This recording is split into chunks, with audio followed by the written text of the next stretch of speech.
Bismillahirrahmanirrahim. Assalamualaikum warahmatullahi wabarakatuh. Alhamdulillah.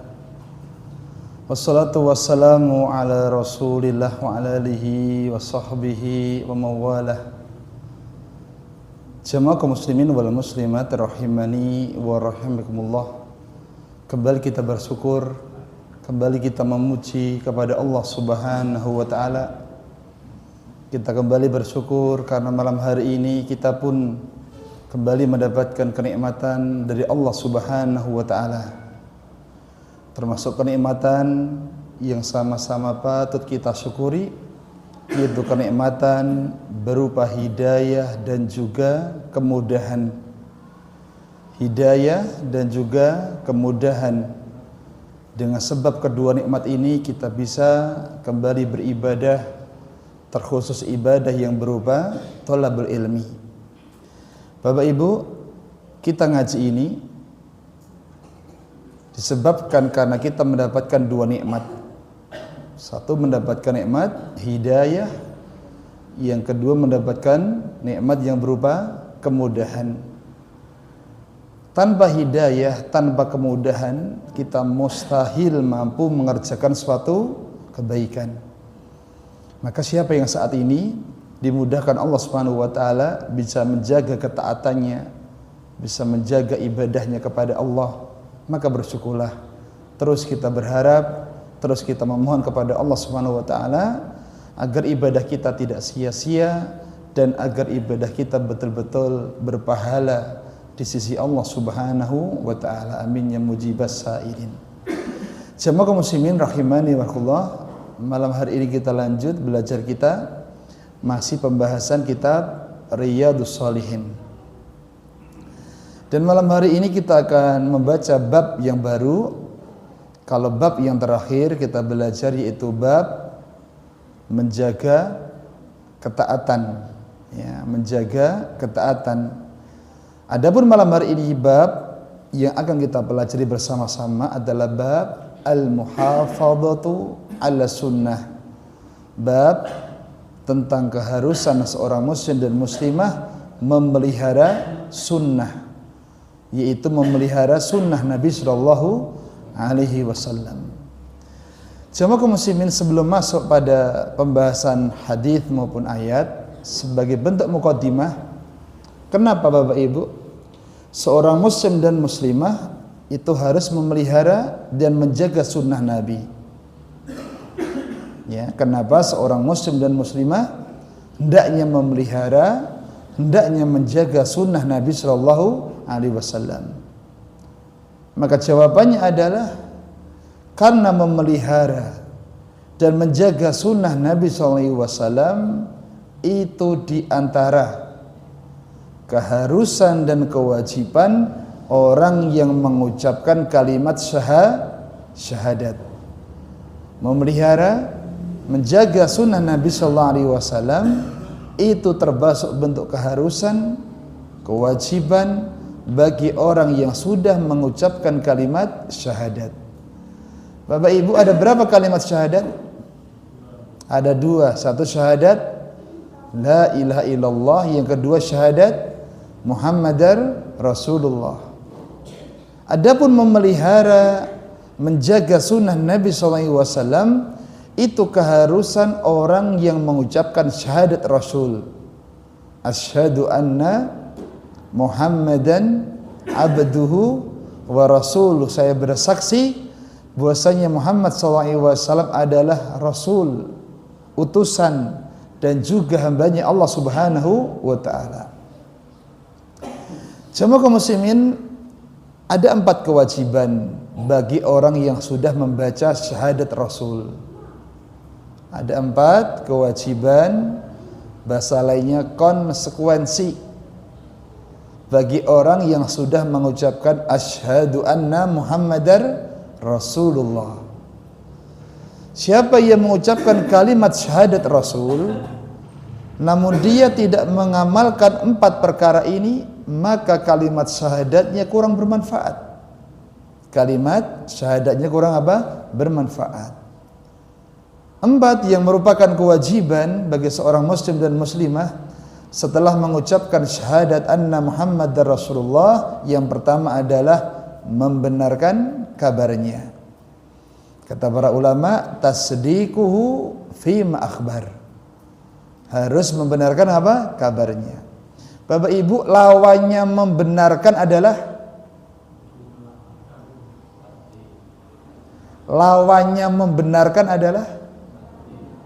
apa? Mendustakan. Mendustakan itu bahasa Jawa ini apa? Ora percaya. Maka siapa yang sudah mengucapkan kalimat syahadat anna Muhammad Rasulullah, segala kabar yang dikabarkan oleh Nabi, baik masuk akal atau tidak, maka kita wajib membenarkan.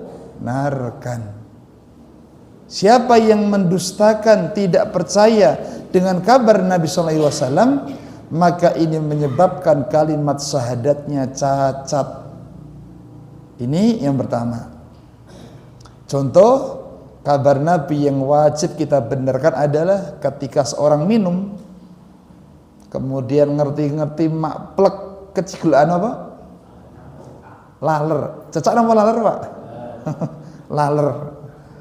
Ya, tugas kita dibuang atau pripun?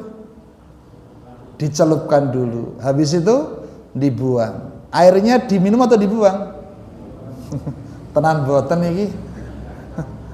Kenapa kok dicelupkan kemudian dibuang lebahnya, lalatnya? Karena satu lalat ada penyakitnya, satu sayapnya ada apanya? Ada obatnya. Ini wajib kita imani. Dan masih banyak yang lainnya. Yang kedua adalah mentaati perintahnya.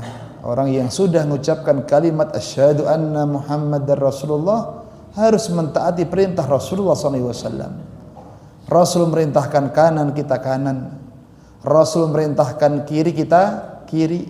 Walaupun kadang hikmah dari perintah itu kita enggak memahaminya. Karena seorang muslim dan muslimah Bapak Ibu enggak dituntut ketika ingin menjalankan perintah Nabi harus tahu apa hikmahnya apa. Karena terbatasnya akal kita. Contoh Bapak Ibu, namanya ngusap sepatu, ada dalam pelajaran fikih, itu pelajaran mengusap khuf. Itu yang diusap bagian atasnya atau bawahnya? Atasnya, padahal yang kotor mana? Bawahnya. Kalau akal kita masuk Bapak Ibu harus cari hikmahnya dulu. Apa hikmahnya? Kok sing diusap dadak bagian apa? Atasnya. Kok bukan apa? Bawahnya. Tugas orang yang beriman itu mengimani, bukan ngotak ngatik. Wajibnya apa? Mengimani. Selama dari Nabi wajib kita benarkan, selama dari Nabi wajib kita taati, walaupun kadang akal kita tidak memahaminya. Kedua, yang ketiga kewajiban orang yang mengucapkan syahadat anna Muhammad Rasulullah, yang ketiga adalah meninggalkan larangannya. Wastinabu ma naha anhu wa zajaro, meninggalkan apa yang dilarang oleh Nabi Shallallahu Alaihi Wasallam. Dan yang terakhir, beribadah kepada Allah dengan syariatnya, bukan dengan syariat selainnya. Nah, poin nomor 2, mentaati perintah. Termasuk bentuk mentaati perintah Nabi SAW adalah menjaga dan memelihara sunnah dari sunnah Nabi SAW. Demikian mukadimah yang pertama. Tapi sekarang Bapak Ibu, apa itu makna sunnah? Agar kita paham, yang kedua, apa itu makna sunnah? Makna sunnah itu ada beberapa penjelasan. Kita sebutkan 2. Yang pertama, makna sunnah menurut ulama fikih. Makna sunnah menurut ulama fikih. Menurut ulama fikih Bapak Ibu, sunnah adalah amalan, perbuatan yang dikerjakan mendapatkan pahala, yang ditinggalkan, kalau ditinggalkan mendapatkan dosa mboten? Enggak mendapatkan dosa. Itulah sunnah menurut ulama apa? Fikih. Kalau dikerjakan mendapatkan pahala, kalau ditinggalkan tidak mendapatkan dosa. Ini kata sunnah kalau dipandang dari ulama apa? Fikih. Dan sunnah menurut ulama fikih ini Bapak Ibu ada persamaan kata lain, di antaranya mustahab. Ada sunnah, persamaan katanya ada mustahab, itu sama. Ada juga mandubun. Ini juga sama dengan kata apa? Sunnah. Dari sini Bapak Ibu berarti sunnah menurut ulama fikih ada berapa nama? Satu, sunnah sendiri. Yang kedua, mustahab. Yang ketiga, mandub. Tirukan, sunnatun, mustahabun, mandubun, sunnatun, mustahabun, mandubun.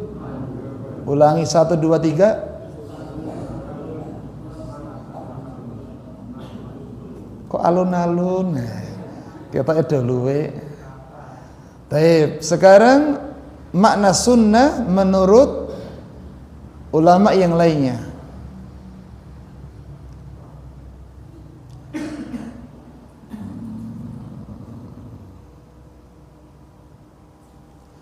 Menurut ulama hadis. Menurut ulama hadis Bapak Ibu, makna sunnah adalah segala perkara yang disandarkan kepada Nabi sallallahu alaihi wasallam, baik berupa ucapan atau perkataan, dua, perbuatan, ketiga, ketetapan, yang keempat, sifat atau akhlak, ya, baik itu bentuknya fisik yang nampak maupun yang tidak apa? Nampak. Berarti mudahnya kalau sunnah nurut ulama hadis segala perkara yang datang dari Nabi, baik bentuknya ucapan, apalagi perbuatan, apalagi penetapan ataupun sifat.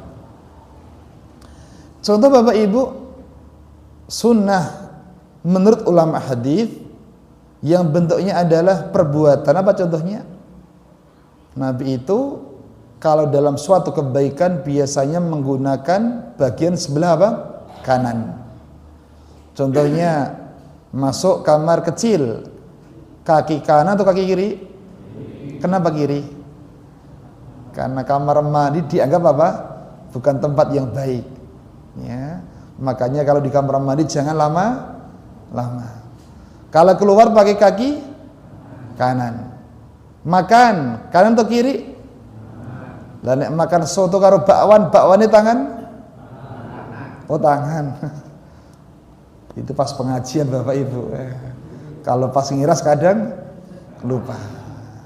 Ini namanya sunnah Nabi SAW yang bentuknya perbuatan. Ya. Dan Bapak Ibu yang kami hormati dan semoga dimuliakan Allah Subhanahu wa taala, sunnah yang dibahas di malam hari ini adalah sunnah yang lebih luas, lebih umum, yaitu sunnah bukan menurut ulama fikih, tapi menurut ulama apa? Hadis. Jadi yang wajib kita jaga, yang wajib kita pelihara adalah segala perkara yang datang, yang disandarkan kepada Nabi SAW, bentuknya apapun, apakah ucapan, apakah perbuatan, ketetapan maupun sifat. Taib jamaah kaum muslimin rahimani wa rahimakumullah. Berikutnya dalil yang memerintahkan untuk menjaga sunnah Nabi. Ini yang paling penting. Kenapa kita harus menjaga sunnah Nabi? Karena ada perintahnya.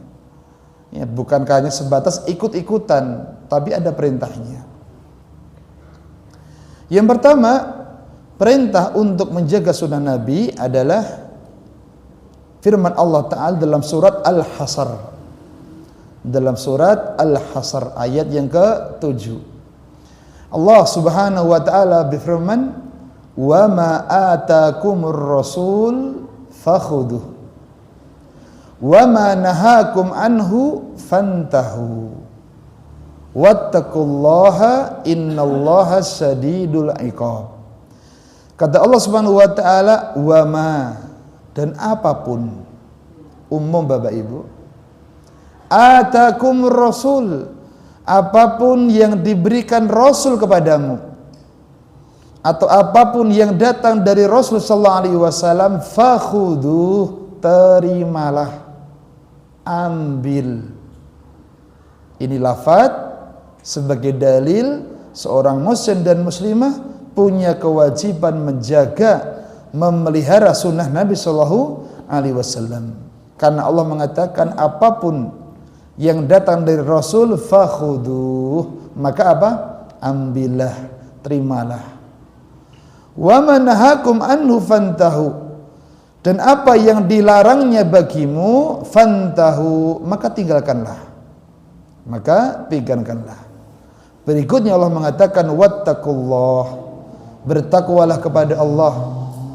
Innallaha syadidul iqab, sesungguhnya Allah itu sangat amat keras hukumannya. Tapi jamaah kaum muslimin, ini dasar yang pertama ya, sebagai pijakan kita Bapak Ibu, kenapa kita harus menjaga sunnah Nabi? Karena ini perintah yang datang dari siapa? Allah Subhanahu wa ta'ala. Ini merupakan pendorong yang paling kuat, karena kita diperintahkan Allah Subhanahu wa ta'ala.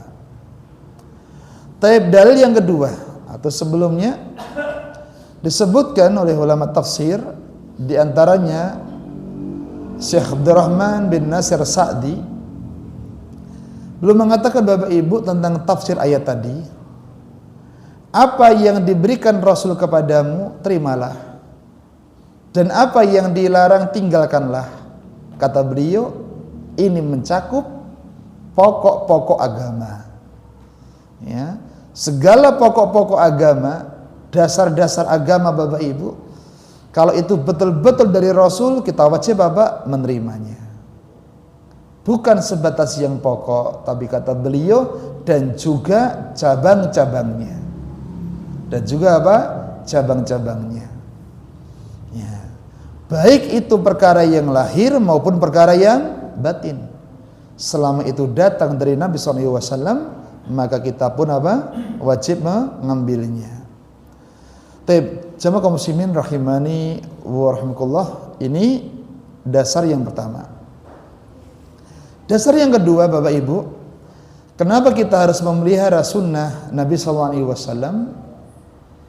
Sebab yang kedua, karena Rasul adalah teladan, bahkan teladan yang paling sempurna ya, Nabi itu teladan, dan teladan yang paling sempurna.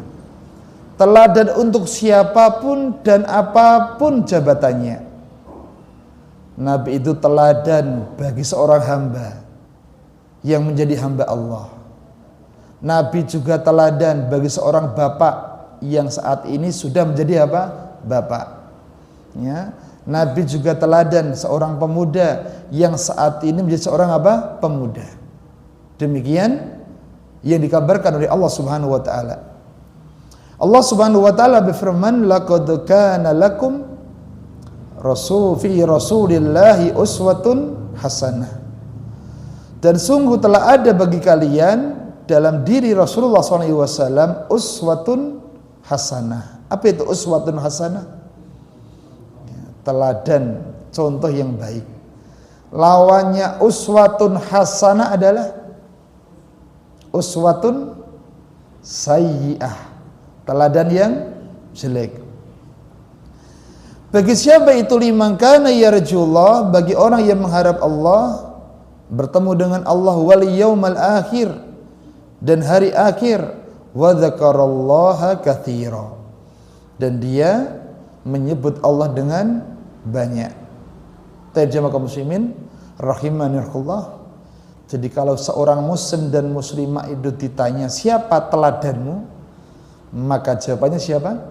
Rasulullah SAW, bukan yang lainnya. Ya. bukan ustadz, bukan kiai, bukan yang lainnya, tapi teladan kita adalah baginda Nabi Muhammad SAW. Karena apa yang datang dari Nabi itu pasti benar. Adapun selainnya belum tentu benar. Taib. Sekarang yang terakhir, ada bukti wajibnya kita mentaati Rasul dari petunjuk Nabi. Bapak Ibu, Nabi SAW ketika berkhutbah, beliau sering membaca amma ba'du fa inna khairul hadithi kitabullah wa khairul huda huda Muhammad sallallahu alaihi wasallam. Ini sering kita dengar dalam khutbah apa? Khutbah hajah, khutbah yang digunakan untuk pembuka ketika seorang itu mau berkhutbah.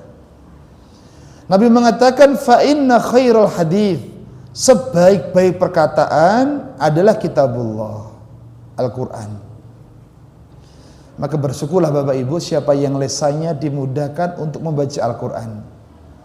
Dia sedang membaca perkataan yang terbaik, ya, yaitu Al-Qur'anu Al-Karim. Setiap lafaz, setiap ayat yang kita baca, semakin banyak kita baca, besok semakin menyebabkan tingginya derajat kita di sisi Allah Subhanahu wa ta'ala. Bapak Ibu masih ingat hadis Nabi SAW tentang orang yang mau masuk surga? Allah perintahkan kepada orang itu, Iqra wartaki warattil kama turattil fid dunya. Baca dan naiklah terus. Dia diperintahkan terus naik derajatnya. Warattil kama turattil fid dunya. Bacalah dengan tartil sebagaimana kamu membaca tartil di dunia. Kemudian Nabi sebutkan fa inna manzilataka fil akhirah, kedudukanmu besok di akhirat ala akhiril ayati taqra'u biha, tergantung pada akhir ayat yang kita baca di dunia. Maka Bapak Ibu, kalau kita besok di surga ada orang yang derajatnya di atas kita, jangan kaget. Bisa jadi dia bacaan Al-Qur'annya lebih apa? Lebih banyak. Ada yang di atas lagi, bisa jadi sebabnya apa? Karena bacaan Al-Qur'annya lebih baik, lebih banyak. Maka Bapak Ibu, agar kita semangat baca Quran, di antara kiatnya apa? Kembali ke belakang, Pak. Dulu moco Iqra itu lama. Saya tanya Bapak Ibu, belajar Iqra berapa tahun dulu? Apa tanpa Iqra? Kita ini mau belajar membaca Quran, prosesnya lama, jilid 1 suwe, jilid 2 suwe. Kemudian sudah bisa ternyata apa? Lupa. Ya. Dan Bapak Ibu bersyukurlah. Banyak saat ini usia sudah lumayan dewasa tapi belum bisa baca apa? Quran. Mungkin pernah saya bercerita Bapak Ibu, ada orang yang ke rumah mertua dulu. Kita nggak kenal siapa pemuda itu. Tiba-tiba, Mas, saya pengen belajar baca Quran. Saya tanya, masih kuliah atau sudah kerja? Dia mengatakan sudah kuliah. Naik kuliah itu berarti umur berapa? Umur berapa, Pak? Ya, penting 15 munggah Bapak Ibu. Ya. Sudah kuliah Bapak Ibu, mau lulus belum bisa baca apa? Al-Quran. Berarti sekarang yang sudah bisa membaca Quran suatu nikmat yang mahal. Ya. Kemudian saya tanya, kok tiba-tiba pengen belajar? Dia jawab, ini syarat untuk menikah katanya. Saya mau nikah dengan kamu dengan catatan kamu bisa baca apa? Al-Quran. Ya, maka Bapak Ibu sekali lagi yang sudah bisa baca Quran, yuk disyukuri, digunakan sebaik-baiknya. Ingat, banyak saudara kita yang sampai saat ini belum bisa baca apa? Al-Quran. Jamaah kaum muslimin, selanjutnya Nabi mengatakan wa khairul huda, sebaik-baik petunjuk huda Muhammad, petunjuknya Nabi Muhammad sallallahu alaihi wasallam. Inilah intinya. Kenapa kita perlu mentaati Rasulullah SAW, memelihara sunnah beliau? Di antara jawabannya, karena petunjuk Nabi itu petunjuk yang terbaik. Petunjuk yang terbaik. Ya. Dan jemaah kaum muslimin yang hormati, dan semoga dimuliakan Allah Subhanahu wa taala. Adapun petunjuk-petunjuk lainnya tidak ada jaminan kebaikannya. Adapun petunjuk Nabi sudah ada jaminan kebaikannya dari Allah Subhanahu wa taala. Selesai dalil dari Al-Qur'an maupun sunnah Nabi sallallahu alaihi wasallam. Sekarang ucapan ulama tentang perintah untuk menjaga sunnah Nabi.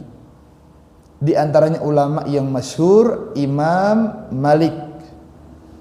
Nama lengkapnya Imam Malik bin Anas. Kita punya imam besar Bapak Ibu, ada berapa?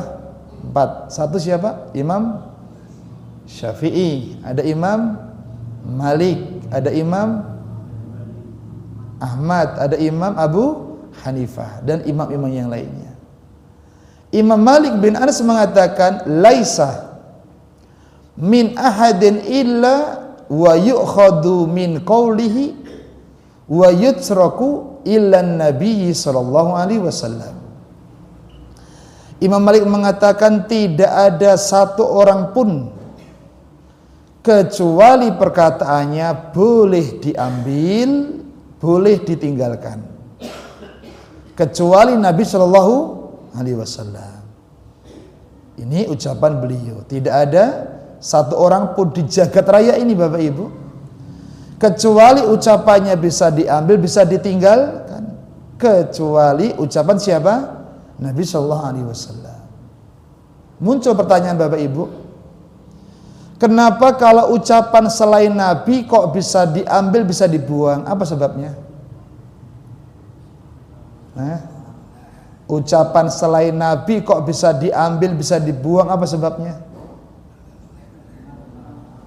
Karena ucapannya selain Nabi bisa benar, bisa salah. Sebab yang kedua, ucapan selain Nabi itu bisa sumbernya dari Al-Quran dan Sunnah, bisa juga dari hawa nafsu. Itulah ucapan selain siapa? Nabi. Maka Imam Malik pesan, ucapan selain Nabi itu enggak mutlak harus diambil, bisa dibuang, bisa diambil. Beda kalau ucapan Nabi maka wajib diambil. Kenapa? Kenapa pasti benar? Karena sumbernya wahyu, bukan hawa nafsu. Masya Allah ya. Ini pesan daripada ulama kita, Imam Malik bin Anas. Yang terakhir ucapan ulama juga Imam Ahmad bin Hanbal.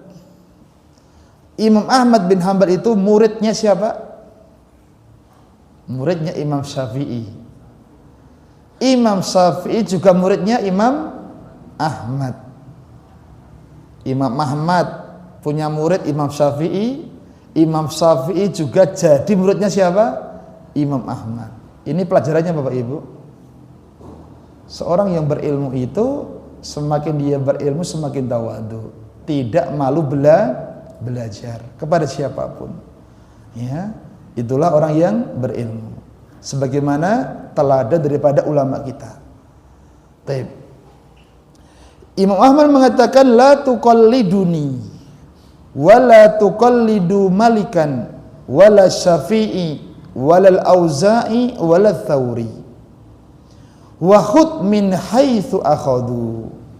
Kata Imam Ahmad bin Hanbal, la tuqalliduni, jangan kalian taklid buta kepadaku. Masya Allah, ini pesan daripada ulama kita, ulama besar. Jangan taklid kepadaku. Jangan pula taklid kepada Imam Malik. Jangan pula taklid kepada Imam Syafi'i. Jangan pula kepada Imam Auza'i, Imam Ats-Tsauri. Tapi ambillah kebenaran sesuai dengan sumber pendapat mereka, yaitu sunnah Nabi Sallallahu Alaihi Wasallam. Ini pesannya para ulama. Tapi kadang kita ini tidak manut kepada mereka. Ya. Tapi sekali lagi Bapak Ibu, kita hanya boleh taklid kepada apa? Sunnah Nabi Shallallahu Alaihi Wasallam, karena itu pasti benarnya, karena sumbernya merupakan wahyu dari wahyu Allah Subhanahu wa Ta'ala. Kita baca hadis yang pertama.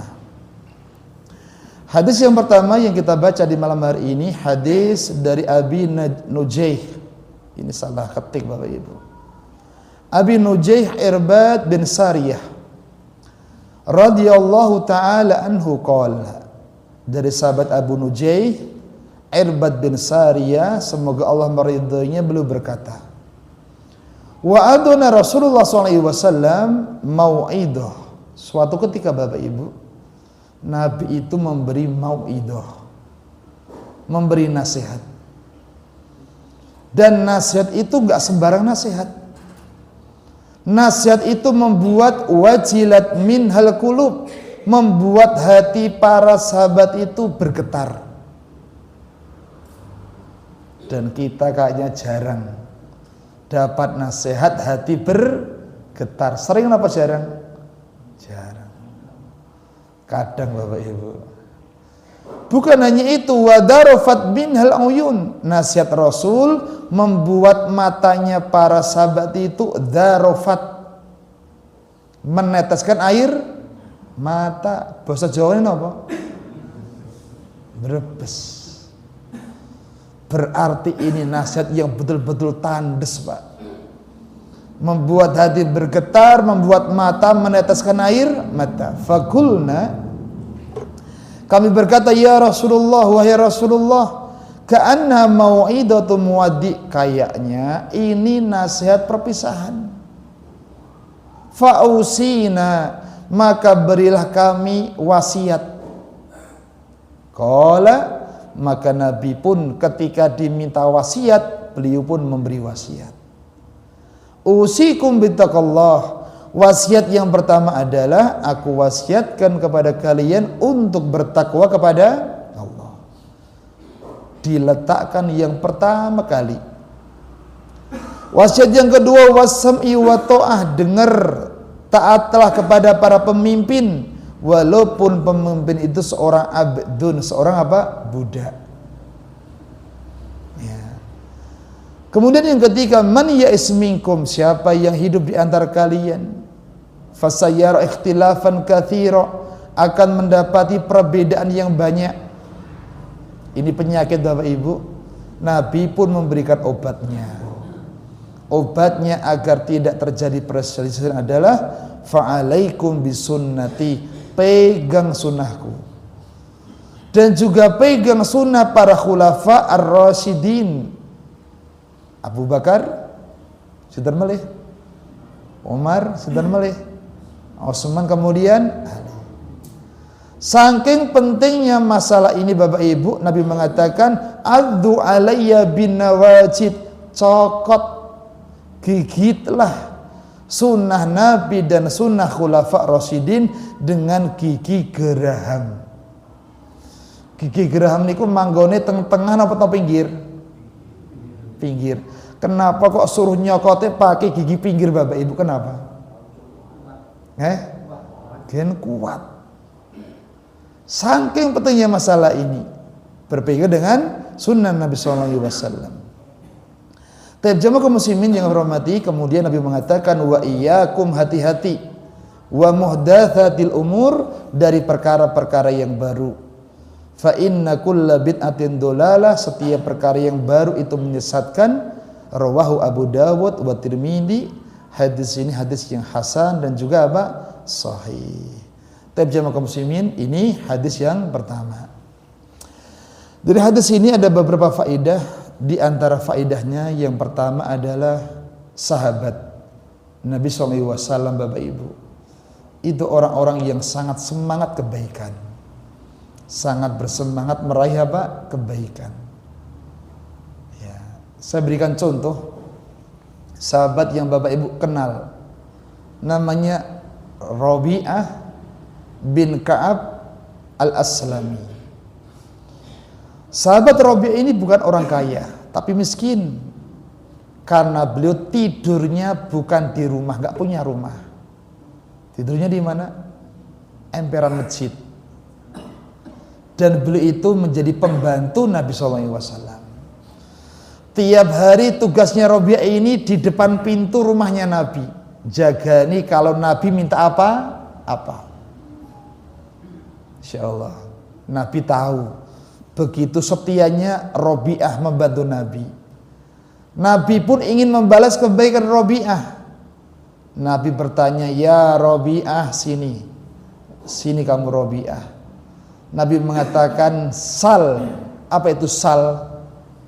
Mintalah.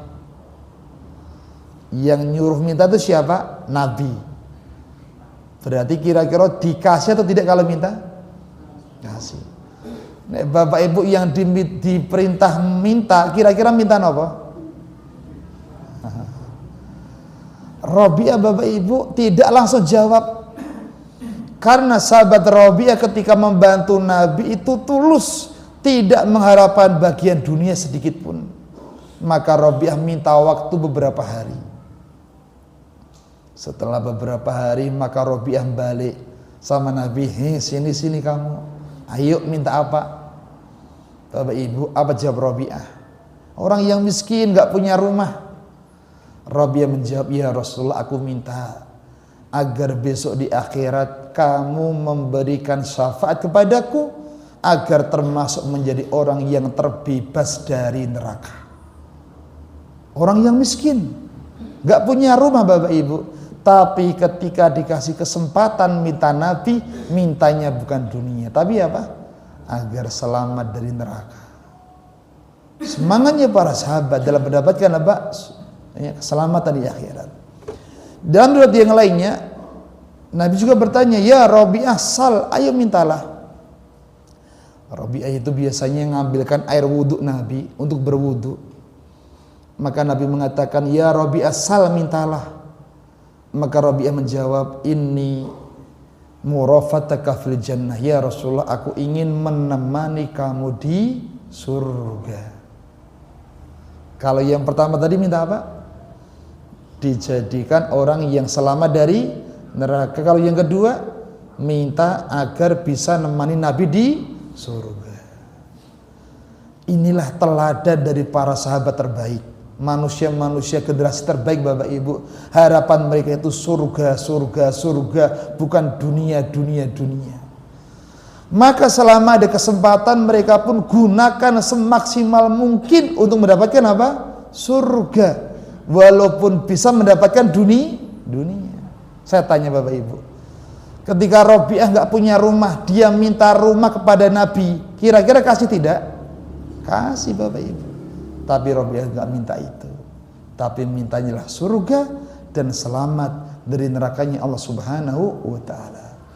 Ini sebagai contoh untuk kita semuanya bapak ibu. Mari kita gunakan segala apa yang ada di dunia, dari apa yang kita punya, semata-mata untuk menggapai surga dan selamat dari apa? Nerakanya Allah Subhanahu wa Ta'ala. Suami dia memberi istri, harapkan surga, harapkan agar selamat dari neraka. Istri berbakti kepada suami, isah piring, apa malih? Isah piring ini tugasnya bapak apa ibu? Kita bingung nih. Ketika ibu-ibu nyuci piring, niatkan saya nyuci piring dalam rangka menggapai surga, selamat dari neraka. Yang biasanya nyapu masjid, ya niatkan mengharapkan surga, selamat dari neraka. Demikian. Ya karena memang tidak ada akhir daripada perjalanan seorang muslim kecuali dua, kalau tidak surga ya neraka. Kedua bapak ibu, hadis ini memberikan faedah, disyariatkan meminta nasihat. Jadi kalau kita lagi galau, lagi gelisah, mikirnya ampun guru piknik tok, ya, tapi kadang mikir minta nasihat, terutama yang dia dipandang berilmu. Ya, silakan bapak ibu jamaah al-huda, kalau hatinya lagi galau datang ke rumah bapak Parlan, ya, minta nasihat, Pak, nasihati saya. Ini termasuk bentuk apa? syariat yang diperintahkan oleh agama kita. Dan ini kayak jarang Pak ya, jarang. Ya minimal istri minta nasihat siapa? Suami, Mas tolong nasihati aku. Maca Quran kok abot, maca HP kok enteng Mas. Tolong nasihati saya. Atau kebalik, Dek. Ya, aku iki lho nek maca Quran abot, nek maca WA kok semangat, tolong nasihati saya. Baik, dan semisal yang lainnya. Tapi jamaah kaum muslimin, waktu yang sudah habis, saya kira cukup untuk pertemuan di malam hari ini. Semoga yang kita belajar bisa bermanfaat. Mengingatkan akidah besok hari Kamis kajian rutin di Masjid Al-Huda yang Utara dengan pemateri Ustadz Abdul Razak hafizallahu taala dengan kitab Arba'in An-Nawawiyah insyaallah taala. Monggo yang longgar bisa sama-sama hadir untuk mengambil faidah dan juga ilmu dari beliau. Subhanakallahumma hamdik asyhadu an la ilaha illa anta astaghfiruka wa atubu ilaik. Assalamualaikum warahmatullahi wabarakatuh.